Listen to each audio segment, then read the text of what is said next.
What's going on, dudes? Welcome back to the vault. It's your boy, MC Magic House Titties, and the film I will be reviewing today is Encanto. So let's just jump straight into it. This one opens with some narration, which gives us some exposition before we meet the magical family and their enchanted house. There's a really great cast for this one. There's lots of Stephanie Beatrice, Diane Guerrero, Wilma Valderrama, Carolina Gaitan, John Leguizamo, Maria Cecilia Botero, and Renzi Feliz. I definitely just butchered all those names, my apologies. Everyone does fantastically, lending their vocal talents. The voice acting in this film is one of the strongest aspects. The acting felt really organic, almost as if I was watching a live action film and not an animated one. There's also great vocal talent from Salma Hayek and Alan Tudyk, which I really appreciate. I just really appreciated this cast. The story for this one tells of the family Madrigal, who reside in a sentient magical house and whom each have a specific super ability. However, one member of the household, our protagonist Mirabelle, is the only one without a power. The narrative for this one is your usual Disney shtick. Family is important. It's what's on the inside that counts, etc., etc.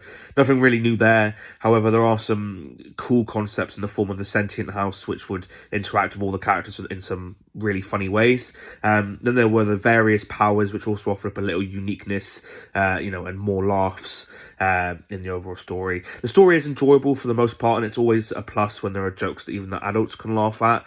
One thing the story does do well is give us a nice look into Spanish, Hispanic culture. I again appreciated that. The animation, which comes as no surprise, is most certainly the strongest aspect of this film. The whole film is just so vibrant with colour, from deep lush greens to the bright colours of the surrounding village.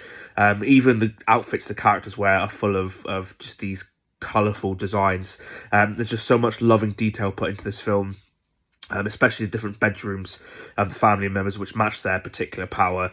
Isabel's room is a true feast of beautiful, lush colours. It is Disney animation, so you always know you're in for a treat. As I mentioned before, the concept of having the house being sentient and moving and communicating with the various characters was a really cool and neat original animation and story idea.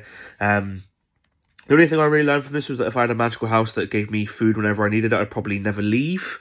But there we have it. There's my very short review for Encanto, the latest Disney flick. So let's just jump to the two most important questions. And the question number one, would I recommend this film? I would recommend this film if you've got kids. If you've got kids that really enjoy Disney, or you're looking for something to go do or watch on a rainy Sunday afternoon or morning, then obviously Encanto, then you'll definitely enjoy Encanto. Your kids will enjoy it. You as an adult, as a parent, will enjoy it. I, as an adult, enjoyed it. So I would recommend this film. Especially if you have kids. Question number two: does this film belong in the vault? This film certainly started off strong, but it was let down by an anticlimactic finish and the fact that Disney seems to be repeating the same messages, ones we have heard many times before. This film also didn't need to be a musical. There were maybe one or two catchy music numbers, but you could have taken out every single one, still had an enjoyable film. So for those reasons, this film will not be going into the vault. After films like Moana and Frozen and Tangled, I expected this film to be a bit better, seeing as it was coming from the Disney side of things. So for those reasons, there's that little TED star that's gone off, followed by a wave from the Enchanted House. I don't know. There we have it, guys. There's my review for Encanto. As always, if you've seen it and you loved it, let me know what you loved down in the comments below. If you hated it, again, let me know what you hated down in the comments below. And as always, guys, if you like what I'm doing here, please don't forget to like. You stop talking so quickly. I don't know why I do that. Please don't forget to like, subscribe, share this video with your friends, your pets, your families, your friendly neighbourhood, sentient houses. Until next one. Peace and love, my dudes.